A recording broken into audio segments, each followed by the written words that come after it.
Welcome to another episode of Dan the Road Trip Guy, the podcast where we dive into the stories that make life an adventure. I'm your host, Dan Neal, and each episode I sit down with my guests to chat about their first cars, unforgettable road trips, career journeys, hobbies, bucket list dreams, and a sprinkle of life advice every now and then. Whether you're a seasoned traveler or just love a good story, join us as we explore the roads less traveled and the tales that come with them. Buckle up and let's hit the road. My guest today is a young lady originally from the Indianapolis area. She moved to Cincinnati. Her name is Miranda Cocca. Miranda and I met through a business relationship. She was working for a tech company here in Cincinnati, and we were looking at them for some services. She left that company earlier this year to take on the Pacific Crest Trail, and she is here to share about road trips and cars and her experience on that trail. This was an encouraging story for me, and I think it will be for you, as Miranda headed out to take on over 2,600 miles on the Pacific Crest Trail. Welcome to the show, Miranda. Thank you so much for having me. Pleasure to have you here. Let's start the show off. Who is Miranda Cocca? Oh, I feel like as maybe a younger person in this world, I feel like the version of myself changes about every few years, but a little bit about me is I grew up in Indianapolis, went off to college in Cincinnati, went to Xavier, have always spent my career within the tech space, really enjoy the work that I get to do working with companies and clients in that space, but have, over the last few years developed a real passion for the outdoors and specifically backpacking. And so that's kind of changed my life in more ways than one the last few years. And a big part of, I think, why you wanted me on the show here today. We'll get to that. So tell me, any great first car stories? What was your first car? My first car, I think technically it was a Toyota Camry. It was an '05, but then of course, you get to an age where you and your sibling are battling out the car. And I eventually ended up with a Toyota Camry '03, and that was the one that I took on a few road trips and drove around for a few years. Unfortunately, it didn't last me as long as I was hoping for, but it was my first car. Usually Toyotas go forever. I was really hoping it would go forever, but it did not. And unfortunately, I ended up spending too much to put into it than it was worth at the end of the day.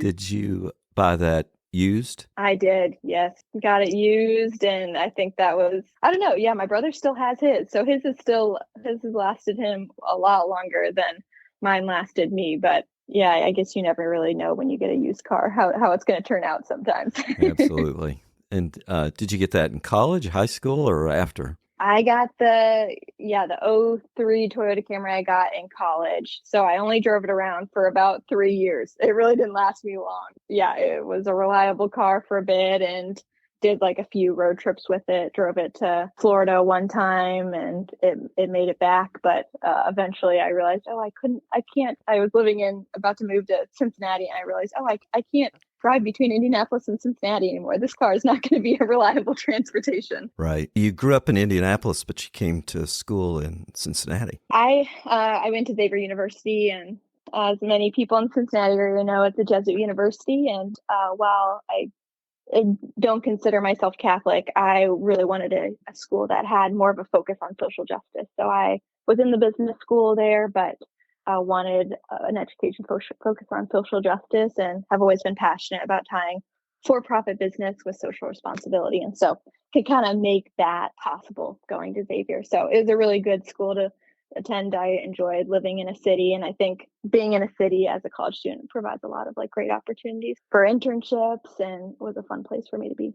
Yeah, and you ended up staying here, I guess, right? Yeah, I moved back to Cincinnati for a few years, and then I ended up at Engaged Partners, and that's what brought me back to Cincinnati. And that's how we met. Right. Yep. You mentioned before we started you had some epic road trips in that Camry and other cars. Tell me about one. I feel like this is the year of road trips for me. I didn't really see myself as someone who loved road trips, but I have a newer vehicle now that I fully trust. And so it's a lot more fun to be taking a road trip. I have not once, but twice driven across the country this year. I actually really like road trips. I like the excuse to kind of sit in the car and listen to music. And I, again, did a road trip across country twice this year, and both times was with a really good friend of mine. And I feel like you just always look back on road trips and realize just some random things that happened that wouldn't have happened if you were on a road trip. Like I drove out from Cincinnati to Idaho in late March of this year. And one of the things is we drove through the Badlands on Easter. And, no one goes to the Badlands in late March because Right. there's snow on the ground and it's not going to be enjoyable at all. It's super windy.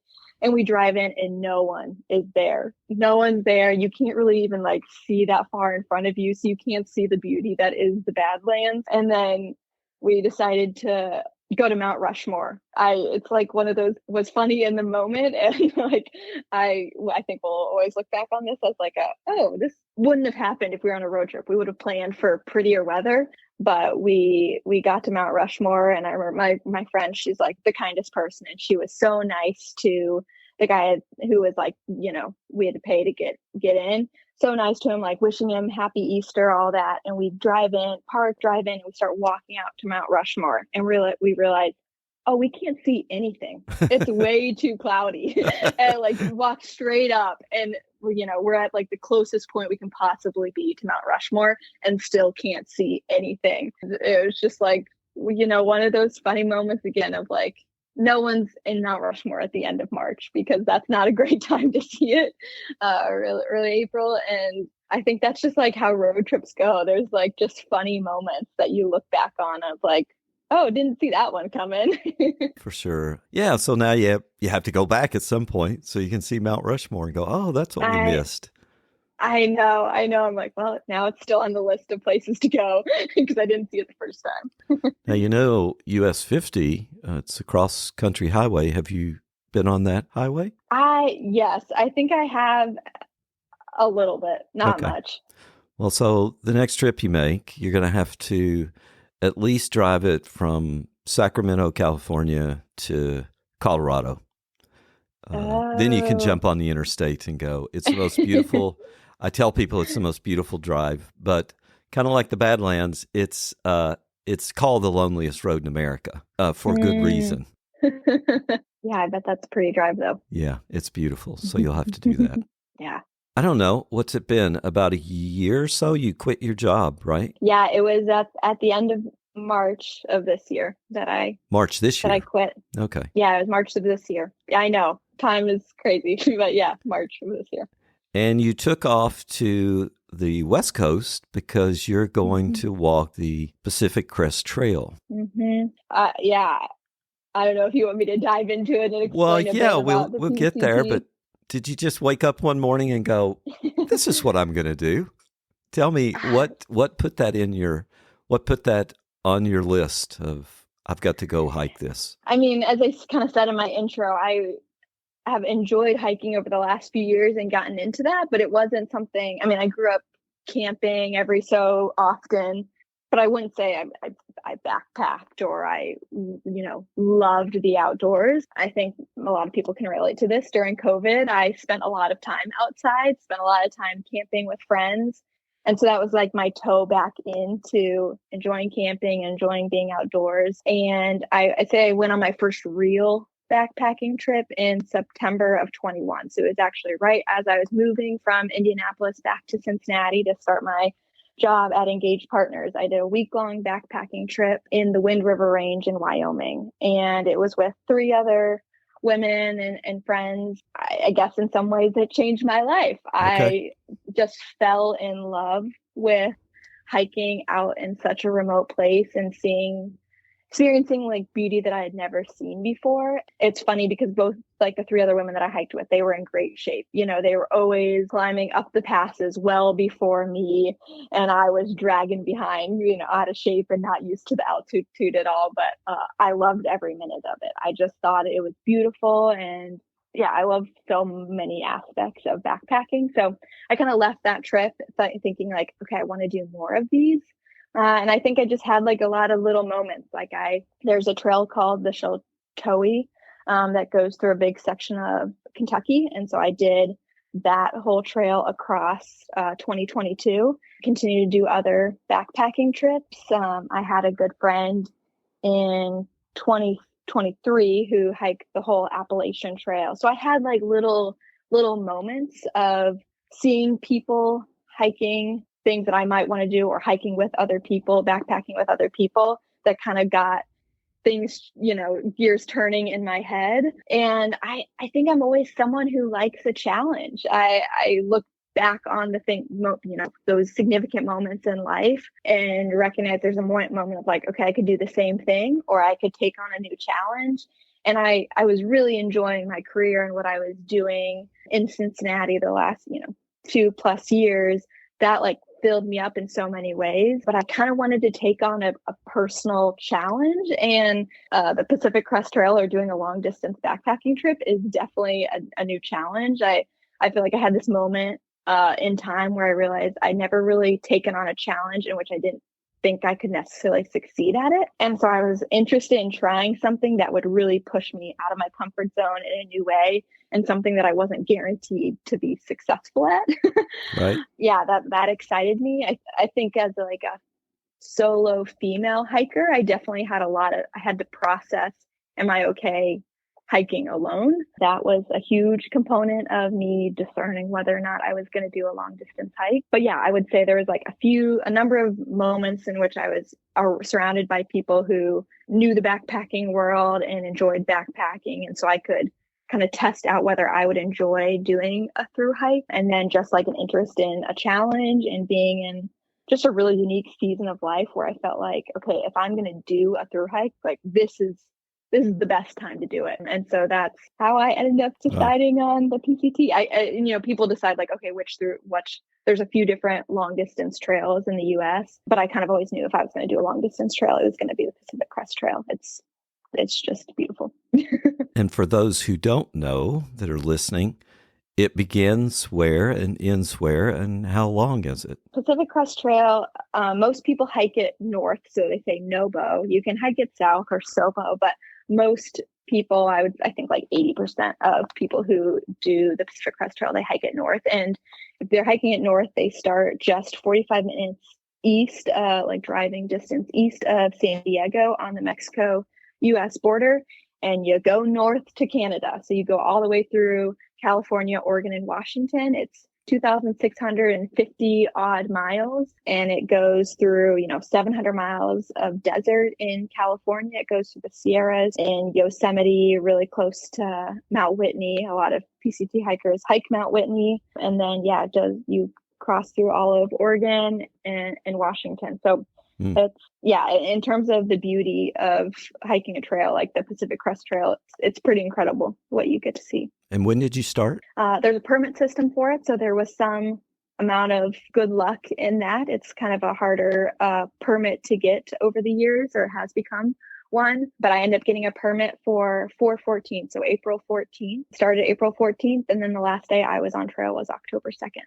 On October 2nd, where did you didn't complete the trail yet, correct? Correct. Yeah, I finished in the town of Etna in Northern California. Okay. But I didn't technically go in order. So I did Oregon, which is obviously north of Northern California. But yeah, my last day, October 2nd, was in Northern California in Etna. Okay. And so did you skip around then? Got injured at about 1,100 mile mark. When I got back onto trail, I realized Oregon is known as it's crazy to say this to, non-backpackers, but Oregon is relatively a very easy section of trail. People hike it very quickly because it's just softer terrain through most of it, less elevation, lower altitude. There's a number of different factors there. And I, as someone who was injured, I knew if I was going to recover, Oregon would be the best place to do that. So I actually flipped up to Oregon. And then when I finished Oregon, I flipped back down and to do Northern California. So that's why I ended in Etna. Okay. Yeah. Was there a moment out there where you said, okay, what was I thinking? There is definitely a number of those moments. I think overall, every single day, I was happy to be out there. I recognize that very few people have an opportunity like the opportunity that I had in life. And I think just as a Midwesterner, maybe it's not the case, but I think as a Midwesterner, I was just in awe every single day to be out there. And yeah, it was uncomfortable. Every other day there was some new random weird thing that was happening, chafing I didn't expect, or some some uncomfortable aspect of being out in the woods for so long. Sure. But I mean, I truly loved it, and I was happy to like have those uncomfortable moments for other moments that was like a beautiful sunrise or a sunset, or getting up to the top of like a mountain pass and being able to see an incredible view. So did you set goals like each day? Oh, this is where I want to get to, or did you just take it as it came? yeah, at the beginning, I feel like and I don't think this is as common for other hikers, but for me, each section of the trail was very different, and mainly because I got injured. At the beginning of the hike, I mean, I was just figuring out what it looks like to do a through hike. Prior to starting on the PCT, I'd never done more than like 3.5 days out on trail Okay. in a row. And so there was a lot of newness that came with it. I was more experienced than a number of people, but still a lot of newness. And so I just took it as it came. And then when I was in Oregon and injured, I had like a pretty strict schedule that I kept to in terms of just not wanting to push my body too much. And then in Northern California, which was like the last section that I did, I had some like pretty strict deadlines to make sure that I got the miles in that I needed. I had an Excel spreadsheet for all of Oregon and Northern California that I stuck to very, very tightly. My wife and I hike quite often, and one of my favorite apps is All Trails. Number one, so we can find a good trail, then keeps us on track and on trail. For you more serious hikers, do you use that app or do you use something else? How do you find a place to stop, spend the night, find a place to eat? How does that work? For modern day through hikers, definitely not the case, 10 plus years ago. But for most hikers these days, we all use an app. There's a few different ones out there, but I used an app, and it kind of helped me track miles, helped make sure that I was, on the path if I didn't feel comfortable that I was actually on the right path. Although normally that wasn't a problem. And there was designated camp spots. It depended on where you were, because the PCT goes through private land. It can be like timber property, it can be public lands, national parks. We PCT hikers hike through a variety of areas, so the rules depend on what you could and couldn't do depending on what area you were in. But for the most part, there was designated camp spot, as in like you looked at the map and saw that there was a camp spot. There wasn't like a bathroom there or any shelter, but there's a space large enough to pitch your own tent. Okay. And what about food? Is there places to get food, or do you have to carry everything with you? Yeah, I think the longest I ever carried food was probably close to a week. Okay. In the Sierras, it's a pretty remote area.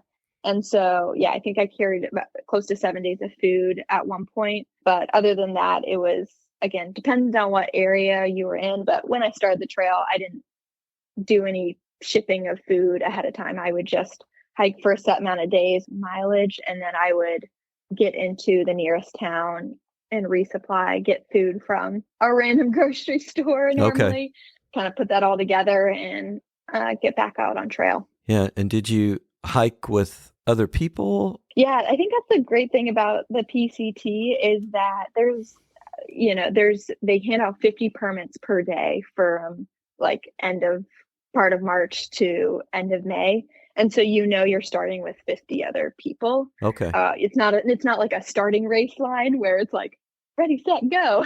But you just knew that there was 50 people who got a permit for the day that you also had a permit. And so naturally, I met people that first, even honestly before I started on trail, but really I met people that first day on trail. Just start hiking with them and realized, okay, we're the same pace. I enjoy spending time with you, and ended up hiking pretty much with a group of people from when I started at the Mexico-U.S. border to when I got injured. It's a pretty social trail in that way. Again, it looked different once I got injured, but for the first half of the mileage-wise of the trail, for me, I was hiking with people. How long were you? I assume you were down with your injury for a bit. I had a stress reaction in my third metatarsal. So it quickly can lead to a stress fracture, which would completely be a hike ender. You're not supposed to really walk on those sorts of things for 6 to 8 weeks. But I was fortunate to catch it early enough, get an MRI, and know that it was a stress reaction. So I was off trail for less than 3 weeks, about 2.5 weeks. Okay. So not a long time. not a long time, but in hiking world, that's a very long time.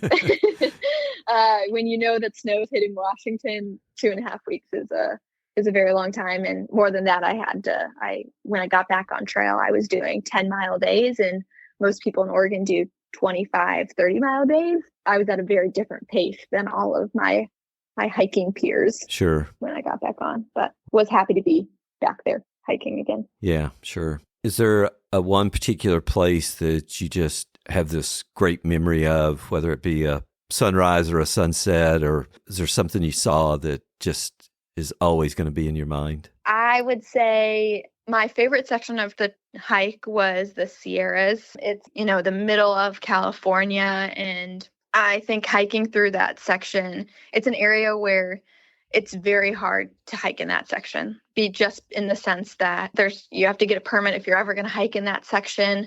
So there's less people there than at any other place that you're going to hike most days. Okay. So pretty remote. That's where I was carrying, 7 days of food. And it was interesting because there's definitely challenges. Like most days you were hiking in some amount of snow. And again, as someone from the Midwest, I never really dealt with hiking in snow. So there was definitely challenges that came with the Sierras. But I would say every single day in the Sierras, I was just blown away. I was actually talking to a friend about this the other day. Like I would stand somewhere, and it's hard to describe, but I would stand looking out onto a view of like these beautiful mountains, and no, even standing there, I wasn't fully comprehending what I was a part of.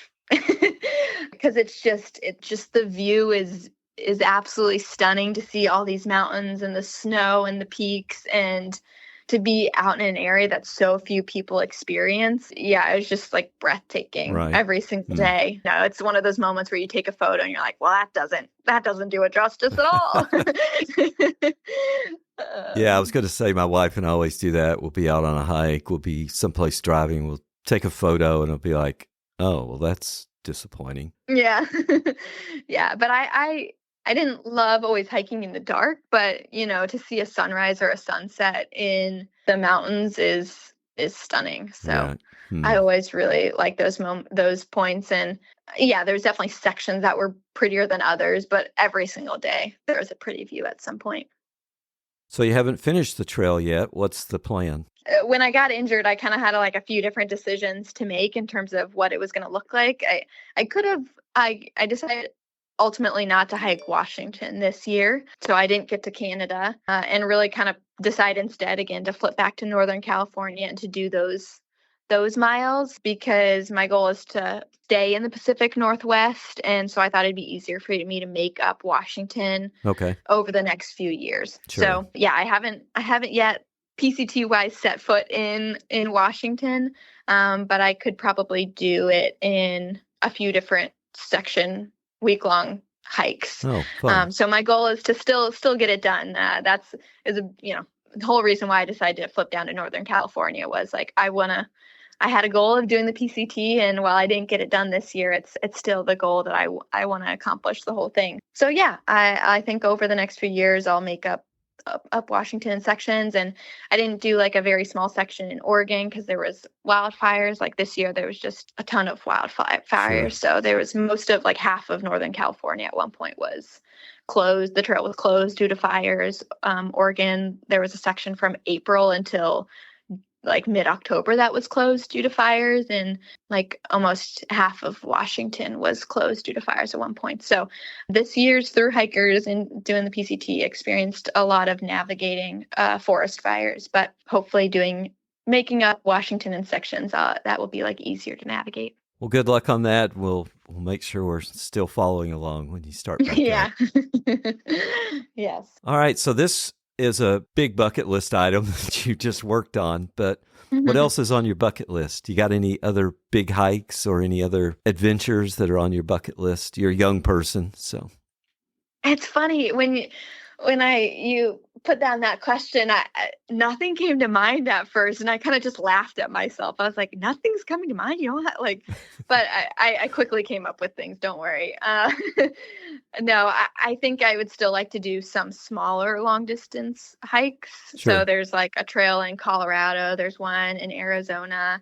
And I want to do some international backpacking. I mean, a lot of international backpacking, you get coffee halfway through the day and you get like a nice warm meal at the end of the day. And I didn't get either of those two things on my trail. So I think that sounds wonderful. Yeah, that would be good. Yeah, well, I hope you get to do that. Here's a favorite question for you. If you could take a road trip with anyone, you've been on some road trips. If you could take it with anyone, living or deceased, who would it be? Where would you go? What are you going to drive? And what are you going to talk about? Yeah, that's a great question. I would probably want to do a road trip with my mom's mom, Darlene. So my middle name is actually because of Darlene. She passed before I was born. And I have this woman who I'm related to, who I only know so much about. I would love to have the opportunity to go on a road trip with Darlene. I think it would be really sweet to drive through southern Indiana where she grew up and understand more about her childhood and kind of the life that she lived. That'd be a fun trip. What do you think? What do you think? One question you would ask her? I would ask her how she did it. I mean, what I know about her is that she is a really hardworking woman and that she had so many miscellaneous jobs growing up and raising her kids. And I would be so curious, like what motivated her most days and like brought her joy. Okay. Great question. Thank you for sharing that. That would be a fun trip. Mm-hmm. All right. You're young, Miranda, but I always like to ask my guest, hey, leave my listeners with some life advice, just advice in general, hiking advice, whatever you want to leave us with. I would say I do want to focus it on my hike a bit. I think one of the unique parts about this season of life I've been, I quit my job, I drove across the country, did this hike, and now I've decided to stay kind of out west. I through that have relied a lot on other people to help make this possible. Sure. I wouldn't, there's so many things that would look different if I didn't have people in my life to help support me. But I think one of the interesting things about and it connects to this, one of the interesting things about a thru hike is that, and specifically like the hikes that we have in the US, is there's a huge culture around trail angels. Trail angels are the people who, whether they know it or not, help a hiker. Okay. And many common thing is that you would get to a trail and maybe there's you would be hiking on a trail and there's a trailhead in which, everyday people can access the trail, and trail angels would set up food for hikers. And it could be, a fun, one morning I had pancakes on trail because a trail angel drove to this very remote part of the desert and set up pancakes. So it can be a very, that takes a lot of effort to make happen. But there was also one time where I had someone who I just crossed paths with on trail, and they offered me a Gatorade. It doesn't have to be anything huge, but a lot of times trail angels, whether they know it or whether they know about a hiker or not, it's giving them a gift. Many times trail angels will help people with housing. So especially towards the end of my hike, I spent a month hiking through Northern California, and I was solo hiking that. I didn't hike it with any other people at the time, just because of, again, my injury and the timing in which I went through Northern California. And at the time, at the beginning of my hike, I really splitting a hotel with a few people. And so it became a cheap place to stay when I, wanted a night in town. Whereas towards the end of my hike, a $200 hotel is a $200 hotel for one person. Sure. So I ended up staying with trail angels a few different times, and they were just so kind and gracious. And I think one of the things that struck me in that is that they didn't have to have a perfect setup to still be a generous host and someone who was excited to give. And that was just such a gift to me, both as in the moment, a gift that I could receive a warm meal, or I could receive just shelter over my head or a warm shower, all things that were very important for a hiker. But I think more than that, it was a good reminder to show up and care for people, even if it's not going to be perfect. Like their houses were messy, at times, or like they didn't have, all the things I think we need to host people. Right. And so I think it was like the reminder to me, and what I'm trying to like live out now is like show up for people, even if it's not perfect. Okay. Like host someone for dinner, even if it's not like a gourmet meal, or like have a friend over, or like, host someone at your house, even if like your house is messy. And I don't know, that's a very long-winded thing to leave your listeners with, but I think it's like the reminder to show up and like be generous to people, even if it's not perfect. Yeah. If we wait around until it's perfect, we may miss the opportunity, right? Yeah. Right. Well, Miranda, this has been fun. So glad to catch up. Didn't realize you were still on the West Coast, and I just wish you all the best. And before we leave here, if you want to leave my listeners with a shout out to something, I know you had a... No, I don't have anything. Yeah, and that's cool too. I've had people go, I don't have anything, Dan. Sorry. I don't think I have anything. Well, that's good. We'll give a shout out to how we connected, and that's with a company here in Cincinnati called Engage. Give a shout out to Engage. It's fun when professional and personal collide. Yes, absolutely. Well, Miranda, this has been fun. Thank you again. Yeah, thank you so much, Dan. Thank you for tuning in to Dan, the Road Trip Guy. I hope you enjoyed our journey today and the stories that were shared. If you have any thoughts or questions or stories of your own, I'd love to hear from you. Feel free to reach out to me anytime. Don't forget to share this podcast with your friends and family and help us to spread the joy of road trips and great conversations. Until next time, keep driving, keep exploring, and keep having those amazing conversations. Safe travels. And remember, you can find me on the internet at dantheroadtripguy.com.